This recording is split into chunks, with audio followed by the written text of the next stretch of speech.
ओम शिवोहम शिवोहम शिवोहम। ओम सच्चिदानंद रूपाय विश्वोत्पत्त्यादिहेतवे तापत्रय विनाशाय श्री कृष्णाय वयं नमः। श्री कृष्णाय वयं नमः। श्री कृष्णाय वयं नमः। ओम अखंडानंदबोधाय शिष्य संतापहारिणे सच्चिदानंद रूपाय तस्मै श्री गुरवे नमः। तस्मै श्री गुरवे नमः।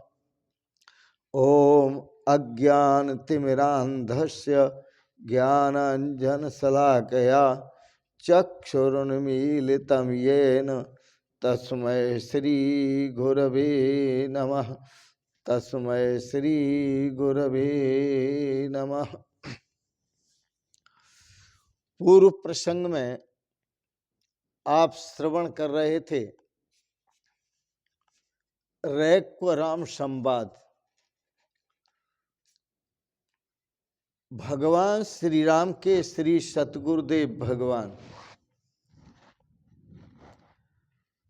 भगवान श्री राम को कहते हैं, राम जी प्रारब्धम सिद्ध्यति तदा यदा देहात्मना स्थिति देहात्म भावो नैवेष्टः प्रारब्धम त्यज्यतामतः। हे राम जी, प्रारब्ध की सिद्धि तब होती है जब साधक की देह आत्म बुद्धि होती है। मानवों की जब देह आत्म बुद्धि होती है तभी प्रारब्ध कर्म की सिद्धि होती है। देह आत्म बुद्धि का अर्थ है कि देह मैं हूं, ऐसा जब मानता है तो प्रारब्ध कर्म सिद्ध होता है। कर्म दो तरह के होते हैं, कर्म अच्छे भी होते हैं और कर्म बुरे भी होते हैं। इसलिए भगवान श्री कृष्ण ने कहा अर्जुन को, कर्मणो हैपि बोधव्यम बोधव्यम च विकर्मण अकर्मणश्च बोधव्यम गहना कर्मणो गति। अर्जुन, कर्म को भी जानो और विकर्म को भी जानो। कर्मा विरुद्धम विकर्म, जो विपरीत कर्म है उनको विकर्म कहते हैं। तो कर्मणो हैपि बोधव्यम बोधव्यम च विकर्मण अकर्मणश्च बोधव्यम। और अर्जुन, अकर्म को भी जानो। अकर्म क्या है यह जानना बहुत जरूरी है, क्योंकि कर्म की जो गति है वो बड़ी गहन है। यहां कर्म से अर्थ है अच्छे कर्मों का, कर्मणो हैपि बोधव्यम, और विकर्म से अर्थ है बुरे कर्मों का। अच्छे कर्मों को भी जानो और बुरे कर्मों को भी जानो और अकर्म को भी जानो। अकर्म का अर्थ है यहाँ अपने स्वरूप का, आत्म स्वरूप का, क्योंकि आत्म स्वरूप दोनों कर्मों से मुक्त है, अच्छे कर्मों से भी और बुरे कर्मों से भी। तो अच्छे कर्म का औचित्य जो होता है, उसका जो फल है अच्छे कर्म का, वह सुख है। बुरे कर्म का जो औचित्य है, फल है, वह दुख है। तो बुरे कर्म और अच्छे कर्म, बुरे कर्म में अच्छे कर्म का औचित्य कैसे हो सकता है और अच्छे कर्म में बुरे कर्म का औचित्य कैसे हो सकता है? अर्थात अच्छे कर्मों का फल अच्छा ही होता है और बुरे कर्मों का फल बुरा ही होता है। अच्छे कर्मों का फल कभी बुरा नहीं होता और बुरे कर्मों का फल कभी अच्छा नहीं होता। अच्छा कर्म अच्छा फल देता है, जो स्वादिष्ट सुखमय होता है, आनंदमय होता है। बुरा कर्म बुरा फल देता है, जो दुखमय होता है, अशांतिमय होता है। इस बात को आप ठीक से समझ लें ताकि यह बात आपकी चित्त की गहराई में ठहर जाए। कर्म की यात्रा जो कर रहा है वह दुख भी भोगता है और सुख भी भोगता है और भोगना पड़ेगा।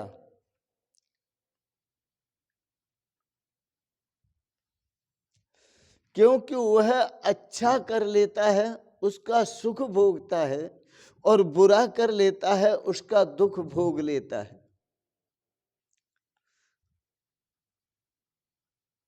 वह सुख भी भोगता है दुख भी भोगता है। क्यों? क्या उसका संबंध कर्मों के साथ है। वो इसका अहंकार करता है मैं अच्छे कर्म करता हूं, मैं बुरे कर्म करता हूं। उसने अपने हूं को, अपने स्वरूप को भूलकर, अपने जो विशुद्ध हूं को भूलकर, विशुद्ध मैं को भूलकर अपना मैं उसने शरीर के साथ जोड़ा हुआ है। तो शरीर जैसे जैसे कर्म करता है, शरीर अच्छा कर्म करता है तो वो कहता है मैं अच्छा कर्म करता हूं। शरीर बुरा कर्म करता है तो वो कहता है कि मैं बुरा कर्म करता हूं। अब यहां पर उसे मैं का कोई पता नहीं है, शरीर के साथ जुड़ा हुआ है, इसलिए शरीर का उसे पता है। शरीर अच्छा कर्म करता है तो वह मैं जोड़ दिया शरीर के साथ तो कहता है मैं अच्छा कर्म करता हूं, और शरीर बुरा कर्म करता है तो मैं जोड़ दिया है उस शरीर के साथ तो वो कहता है मैं बुरा कर्म करता हूं। वस्तुतः सच्चाई ये है कि उसे अपने मैं का पता ही नहीं है। अभी उसे शरीर का पता है, और जब मैं का पता चलेगा तो फिर इस देह का पता नहीं होगा, इन कर्मों का पता नहीं होगा। याद रखना,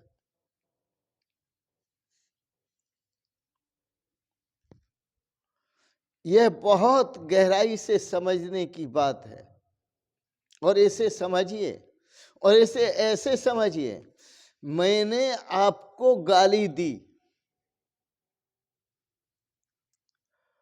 और आपको चोट पहुंचाई, इसका मतलब आपको मैंने दुख पहुंचाया। तो जो आपको दुख घटित हुआ उससे आप आहत हुए,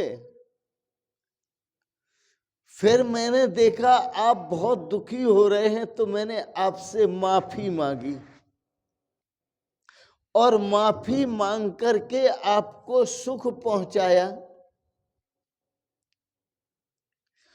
तो मैंने आपको गाली दी, ये बुरा कर्म किया, दुख पहुंचाया, और जब माफी मांगी तो माफी मांग करके आपको सुख पहुंचाया।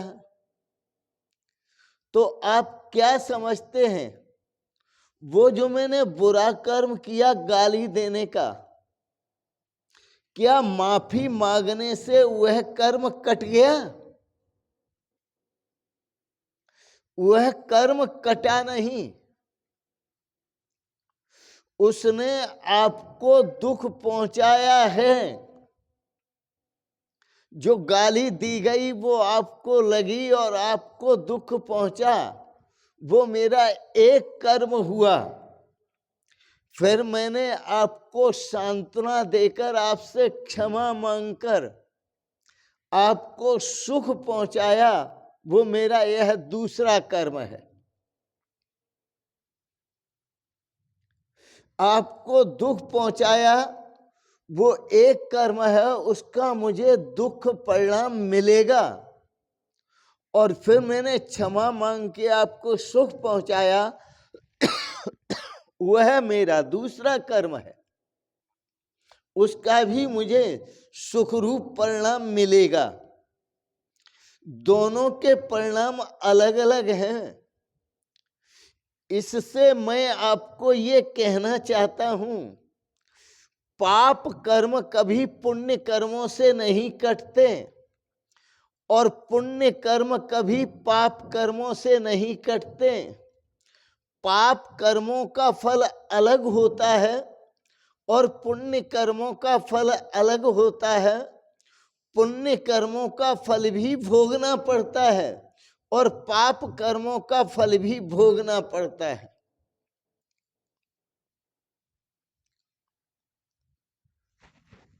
मैंने आपको गाली दी, यह मैंने बुरा कर्म कर लिया। गाली देकर मैंने आपको दुख पहुंचा दिया, यह बुरा कर्म कर लिया।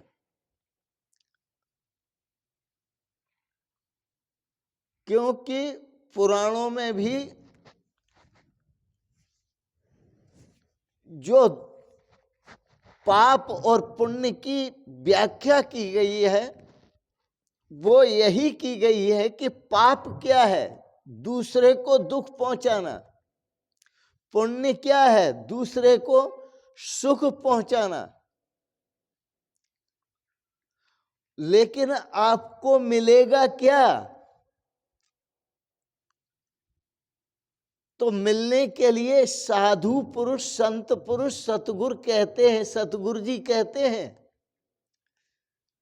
कि यह तो नगद धर्म है, सुख दीने सुख होत है, दुख दीने दुख होए। आप कुआं में आवाज दो, वह आवाज आपको वापिस सुनाई देगी। आप कुआं में बोलेंगे ता, तो ता की आवाज सुनाई देगी। आप बोलेंगे राम, तो राम की आवाज सुनाई देगी। यह कर्मों की बॉल है, ये गेंद है। जैसी गेंद आप दीवार में मारेंगे वह वापिस आपके पास आएगी।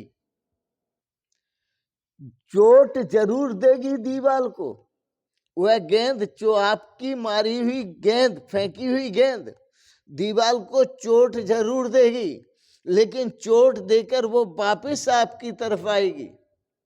इसी प्रकार जो जो आप कर्म करेंगे वह कर्म दूसरे को दुख पहुंचाएगा, लेकिन लौटकर वो वापिस आएगा। दूसरे को अच्छा कर्म करेंगे, सुख पहुंचाएगा, लेकिन लौटकर वह वापिस आएगा। तो बुरा कर्म दुख में ले जाता है और अच्छा कर्म सुख में ले जाता है। अच्छा जितना ज्यादा हो, अच्छा जितना ज्यादा अच्छा होता है, उतना ही वह अच्छा सुख देता है। अच्छा कर्म जितना ज्यादा अच्छा होता है, वह उतना ही अच्छा सुख देता है। और बुरा कर्म जितना ज्यादा बुरा होता है, वह उतना ही बुरा दुख देता है। इसलिए जो आपको मिल रहा है वो आपके ही कर्मों का फल है, वो किसी का दिया हुआ नहीं है। कोई आपको कुछ दे नहीं सकता। भगवान श्री राम ने भी कहा, जब लक्ष्मण ने कहा वन में, प्रभु यह सब देखने वाले लोग कहते हैं इनके माता पिता कैसे हैं, जो सुख अवसर दुख दीन इन बालकों को, जो सुख भोगने का समय था उस समय दुख दे करके बाहर भेज दिया, घर से निकाल दिया। तो भगवान श्री राम ने लक्ष्मण जी को कहा, कोऊ न काऊ सुख